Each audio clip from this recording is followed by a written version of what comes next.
Episode 11 अंधेरे का आह्वान। जैसे ही आर्या ने खुद को राक्षस के सामने खड़ा पाया, उसने महसूस किया कि यह केवल एक आत्माओं को कैद में रखने वाला दुष्ट साया नहीं था, यह उसकी चेतना और साहस को भी परखने वाला भयावह रूप था। राक्षस ने उसकी आंखों में घूरते हुए कहा, जो राह तुमने चुनी है उस पर केवल विनाश और पीड़ा है। वापस चली जाओ, वरना तुम भी इन आत्माओं की तरह यहां हमेशा के लिए कैद हो जाओगी। आर्या ने उसकी चेतावनी को नजरअंदाज करते हुए आत्माओं की ओर देखा। सभी की आंखों में एक उम्मीद की चमक थी, मानो वे उसकी सफलता के लिए प्रार्थना कर रहे हों। उसने अपने डर को दबाते हुए साहस के साथ कहा, मुझे यहां से कोई नहीं रोक सकता। मैं हर हालत में इन आत्माओं को मुक्त कराऊंगी, चाहे इसके लिए मुझे कितनी भी मुश्किलों का सामना करना पड़े। ये सुनकर राक्षस ने अपने लंबे, नुकीले पंजे हवा में उठाए और अजीबोगरीब मंत्रोच्चार करने लगा। हॉल की दीवारें हिलने लगी और अचानक चारों ओर घना अंधकार फैल गया। इस अंधकार में आर्या का दम घुटने लगा। उसने अपनी आंखें बंद की और खुद को शांत रखने की कोशिश की। तभी उसे एक हल्की सी आवाज सुनाई दी। वह किसी आत्मा की फुसफुसाहट थी, जो उसे इस संकट से बाहर निकलने का रास्ता बताने की कोशिश कर रही थी। वह आवाज कह रही थी, आर्या, इस राक्षस को पराजित करने के लिए तुम्हें एक विशेष मंत्र की आवश्यकता होगी, जो इस किताब में छिपा है। लेकिन उस मंत्र को पढ़ने के लिए तुम्हें पूरे दिल से विश्वास और साहस का परिचय देना होगा। आर्या ने उस आवाज का अनुसरण करते हुए किताब के पन्नों को पलटना शुरू किया। हर पन्ने पर कुछ अजीबोगरीब चिन्ह उभरने लगे, जिन्हें समझना आसान नहीं था। लेकिन जैसे जैसे वह पन्ने पलटती गई, उसे महसूस हुआ कि किताब की ऊर्जा उसमें समा रही है। वो मंत्र धीरे धीरे उसके दिमाग में स्पष्ट होता जा रहा था। आर्या ने अपनी पूरी शक्ति और साहस को समेटा और मंत्र का उच्चारण करना शुरू किया।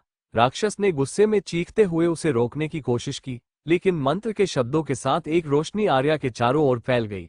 वो रोशनी इतनी तेज थी कि राक्षस को पीछे हटने पर मजबूर कर दिया।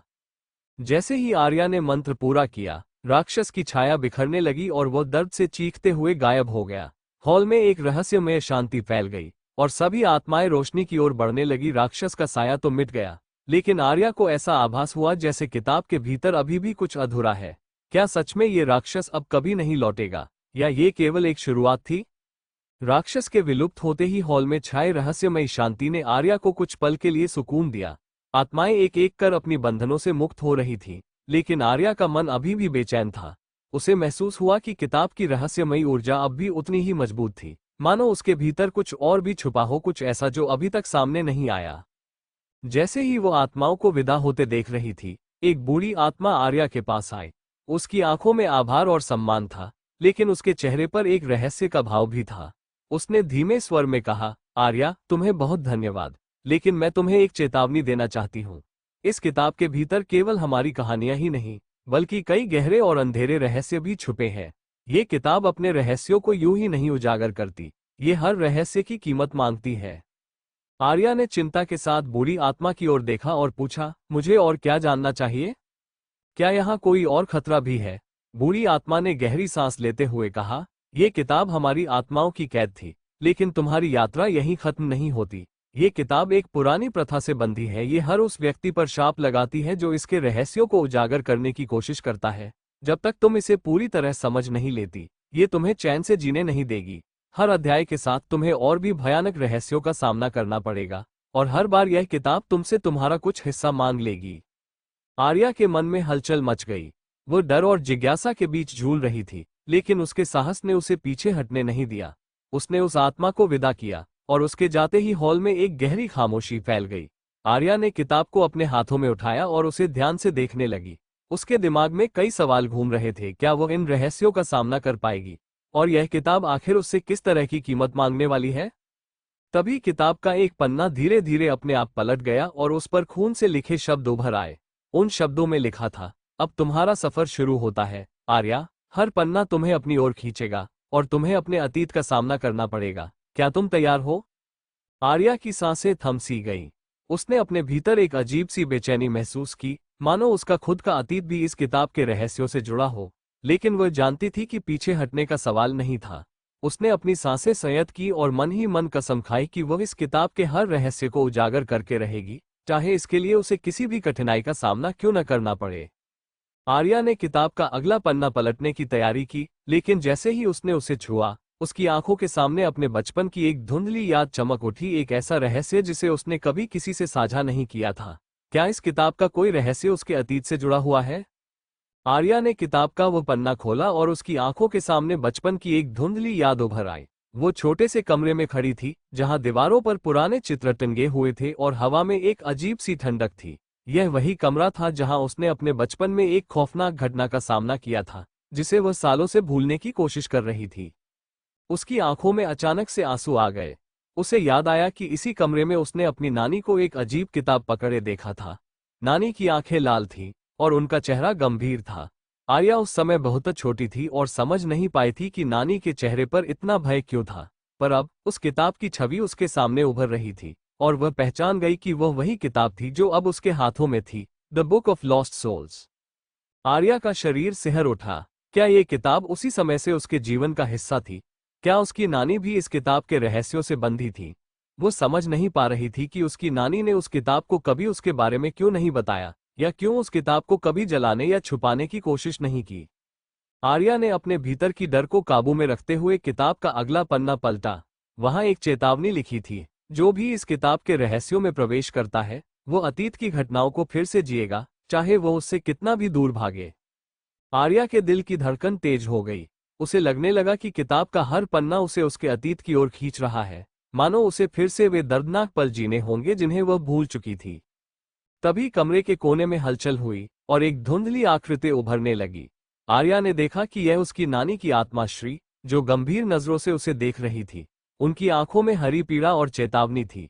नानी ने धीरे से कहा, आर्या, इस किताब को बंद कर दो। ये तुम्हारे लिए नहीं है। इस पर हाथ डालने का मतलब है अपने आप को भी उसी अंधेरे में कैद कर लेना, जहां मैं आज हूं। आर्या की आंखों में आंसू आ गए।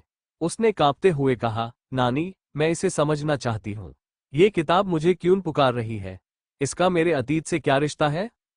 नानी ने गहरी सांस ली और कहा, यह किताब हमारे परिवार पर लगे एक पुराने श्राप का प्रतीक है। हमारे पूर्वजों में से किसी ने इसके रहस्यों को छेड़ा था, और तब से ये किताब हर पीढ़ी में किसी न किसी को अपना शिकार बनाती है।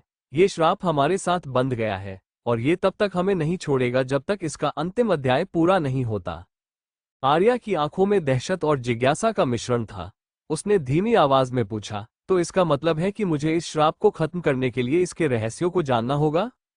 नानी ने सिर हिलाया, पर इसका एक भयावह मूल्य है आर्या। जितना गहरे तुम जाओगी, उतनी ही दर्दनाक सच्चाइयां तुम्हारे सामने आएंगी। ये किताब केवल कहानियों का संग्रह नहीं है, बल्कि एक आत्माओं की कैद है, जिनकी मुक्ति के लिए तुम्हें अपने खुद के जीवन से भी समझौता करना पड़ सकता है। आर्या ने अपने मन को मजबूत किया। वो जानती थी कि यह आसान नहीं होगा, लेकिन उसे अपने परिवार और अपनी नानी को इस श्राप से मुक्त करना था। उसने अपनी नानी की आत्मा की ओर देखा और धीरे से कहा, नानी, मैं इस श्राप का अंत करने का संकल्प ले चुकी हूँ, चाहे इसके लिए मुझे किसी भी कठिनाई का सामना क्यों न करना पड़े। नानी की आत्मा ने गहरी पीड़ा के साथ एक आखिरी बार उसकी ओर देखा और फिर धीरे धीरे हवा में विलीन हो गई। आर्या ने अपनी भावनाओं को काबू में रखा और किताब का अगला पन्ना पलटने के लिए तैयार हो गई। जैसे ही उसने अगले पन्ने पर अपनी नजरें दौड़ाई, उसके सामने एक पुराना हस्तलिखित नक्शा उभरा। यह नक्शा उसे एक छिपे हुए स्थान की ओर ले जा रहा था, जहां शायद इस श्राप को खत्म करने का रहस्य छिपा था। लेकिन क्या यह नक्शा उसे समाधान की ओर ले जाएगा, या ये किसी नए खतरे का संकेत था? आर्या ने नक्शे को ध्यान से देखा। हर मोड़, हर निशान मानो किसी छुपी हुई कहानी को बयां कर रहा था। नक्शे में एक ऐसा स्थान चिन्हित था जो उसकी अपनी दुनिया से परे, किसी अज्ञात अंधेरे में बसा हुआ था। एक धीमी सिहरन उसके पूरे शरीर में दौड़ गई, कहीं ये स्थान वही तो नहीं जहां से इस श्राप की शुरुआत हुई थी। आर्या ने गहरी सांस ली और नक्शे में दिखाए गए उस भयावह रास्ते पर जाने का संकल्प कर लिया। उसे लगा कि जैसे नक्शा उसे किसी पुराने जख्म की ओर खींच रहा था, जिसे वह खुद भी पहचान नहीं पा रही थी। उसने अपने विचारों को शांत किया और उस रहस्यमयी रास्ते पर चल पड़ी। रास्ते में ठंडी हवा के झोंके, पेड़ों की अजीब आकृतियां और हर तरफ घना अंधकार उसके साहस को चुनौती दे रहे थे। हर कदम पर उसे लगता कि कोई उसकी परछाई में छिपा हुआ उसका पीछा कर रहा है। उसकी सांसें तेज हो रही थीं और दिल की धड़कनें भी बढ़ गई थीं, पर उसने खुद को रोकने की बजाय अपने साहस को मजबूत किया और आगे बढ़ती रही। अचानक उसे पास में किसी के चलने की आवाज आई। उसने पीछे मुड़कर देखा, पर वहां कोई नहीं था। उसकी आंखें अंधेरे में घूरने लगीं, लेकिन उसे सिर्फ पेड़ों की परछाइयां दिखी जो हिलती डुलती सी लग रही थीं। जैसे ही उसने अपना ध्यान वापस रास्ते पर केंद्रित किया, उसके सामने एक प्राचीन और अजीबोगरीब गुफा का मुहाना दिखाई दिया। यह वही स्थान था जो नक्शे में दर्शाया गया था। आर्या ने हिम्मत जुटाई और गुफा में प्रवेश किया। अंदर घुप्पा अंधेरा था और हवा में एक अजीब सी गंध फैली हुई थी, मानो वहां सालों से किसी ने कदम नहीं रखा हो। गुफा की दीवारों पर कुछ प्राचीन चित्र उकेरे हुए थे, जो किसी अज्ञात भाषा में लिखे हुए प्रतीत हो रहे थे। उनमें से कुछ चित्र इतने भयानक थे कि आर्या का मन हुआ कि वह वापस मुड़ जाए, लेकिन उसने खुद को रोक लिया। जैसे जैसे वो गुफा में आगे बढ़ी, दीवारों पर बने चित्र धीरे धीरे उसकी नजरों के सामने जिंदा होते गए। उसे अचानक से ऐसा महसूस हुआ कि वह अपने अतीत के किसी अधूरे हिस्से को देख रही है। दीवारों पर बने चित्रों में वही किताब दिखाई दे रही थी जिसे आर्या अपने साथ लाई थी, the book of lost souls. तभी उसकी नजर दीवार पर बने एक चित्र पर पड़ी जिसमें एक लड़की, जो आर्या की तरह ही दिख रही थी, इस किताब को पढ़ते हुए दिख रही थी और उसके चारों ओर डरावनी आकृतियां घूम रही थीं। आर्या के शरीर में ठंडक सी फैल गई। क्या ये कोई पुराना भविष्यवाणी थी या ये किसी पुराने चक्र की पुनरावृत्ति थी? अचानक गुफा के एक कोने से एक धीमी आवाज आई, मानो किसी ने धीरे से उसका नाम पुकारा हो, आर्या। उस आवाज में एक दर्द था, एक चेतावनी थी। आर्या ने उस आवाज की दिशा में देखा और पाया कि एक बूढ़ी आत्मा यहां खड़ी थी। उसकी आंखों में पीड़ा और रहस्य का भाव था। यह वही बूढ़ी आत्मा थी जो उसने पहले भी देखी थी। तुम्हें यहां नहीं आना चाहिए था, आर्या। ये रास्ता केवल अंधेरे की ओर ले जाता है। तुम जितना गहरे जाओगी, उतनी ही भयावह सच्चाइयां तुम्हारे सामने आएंगी। ये श्राप तुम्हारा जीवन भी निगल सकता है, आत्मा ने धीमी और गंभीर आवाज में कहा। आर्या ने भयभीत होकर पूछा, लेकिन मुझे इस श्राप को खत्म करना है। मैं इस किताब का रहस्य जानना चाहती हूँ। कृपया मुझे बताइए कि मुझे आगे क्या करना चाहिए। बूढ़ी आत्मा ने गहरी सांस ली और कहा, अगर तुमने इसे पूरा जानने की ठान ली है, तो तुम इस गुफा के सबसे गहरे हिस्से में जाना होगा। वहां तुम्हें एक ऐसा शिलालेख मिलेगा जो तुम्हारे सवालों का जवाब देगा। पर याद रखना, हर जवाब की एक कीमत होती है। ये श्राप केवल उस समय टूटेगा जब तुम अपने भीतर के सबसे गहरे भय का सामना करोगी। आर्या ने साहसपूर्वक सिर हिलाया और आत्मा के निर्देशानुसार गुफा के गहरे हिस्से की ओर बढ़ गई। गुफा के उस हिस्से में क्या छुपा है? क्या वो सच में उस रहस्य को जान पाएगी जो उसके परिवार को पीढ़ियों से बर्बाद कर रहा है, या यह उसके लिए किसी नई विपदा का कारण बनेगा? आर्या गुफा के उस गहरे हिस्से में पहुंची जहां हर ओर सन्नाटा था। हर कदम के साथ गुफा की दीवारें और सनकरी हो रही थीं और अंधेरा घना होता जा रहा था। उसके हाथों में पकड़ी टॉर्च की रोशनी भी इस अंधेरे में फीकी पड़ती दिखाई दी, जैसे ये गुफा अपने भीतर की हर रोशनी को निगल लेने की ताकत रखती हो। जैसे ही वो गुफा के अंतिम छोर पर पहुंची, उसने देखा कि वहां एक बड़ा पुराना शिलालेख रखा हुआ था। शिलालेख के पत्थर पर कुछ प्राचीन लिपि में लिखा था और उसके चारों ओर लाल रंग के अजीबोगरीब प्रतीक बने हुए थे। आर्या ने महसूस किया कि शिलालेख की सतह ठंडी और कठोर थी, मानो उसमें किसी पुरानी आत्मा का दर्द समाया हुआ हो। आर्या ने शिलालेख पर लिखे शब्दों को पढ़ने की कोशिश की। धीरे धीरे शब्द उसकी आंखों के सामने साफ होते गए। शिलालेख पर लिखा था, ये श्राप उस दिन से बंधा है जिस दिन ये किताब खोली गई थी। इसे तोड़ने के लिए तुम्हें अपनी सबसे बड़ी कमजोरी को त्यागना होगा और अपने भीतर के सबसे गहरे भय का सामना करना होगा। इसके बाद ही आत्माओं को मुक्ति मिलेगी और इस श्राप का अंत होगा। जोया का दिल तेजी से धड़कने लगा। उसे समझ में नहीं आ रहा था कि यह किताब किस डर की बात कर रही है। उसका मन अतीत की ओर दौड़ने लगा और एक पुराने भयानक पल की यादें उसकी आंखों के सामने तैरने लगीं। वो बचपन का एक खौफनाक लम्हा था जिसे उसने हमेशा अपने भीतर दबाकर रखा था। उसी पल गुफा में अजीबोगरीब आवाजें गूंजने लगीं। उसके चारों ओर साए से बनने लगे और धीरे धीरे आकार लेते गए। आर्या ने देखा कि वे सभी साए उन आत्माओं के थे जो इस किताब के कारण श्रापित होकर इस अंधेरे में कैद हो गए थे। वे सब उसकी ओर देख रहे थे, मानो उससे कुछ मांग रहे हों। आर्या ने खुद को मजबूत किया और उनमें से एक आत्मा से पूछा, तुम सब मुझसे क्या चाहते हो? मुझे क्या करना होगा कि तुम्हें इस श्राप से मुक्ति मिले?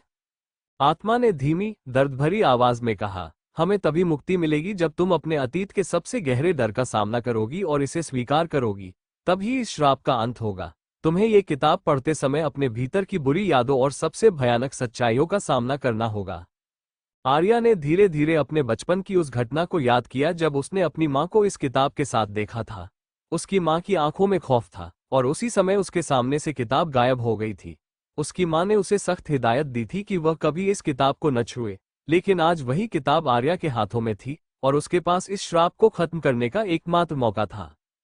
आर्या ने साहस जुटाकर शिलालेख को छुआ और उसी समय उसके शरीर में एक अजीब सी गर्मी दौड़ गई। उसने महसूस किया कि उसके बचपन का हर खौफनाक पल उसके सामने जीवंत होकर उभर रहा है।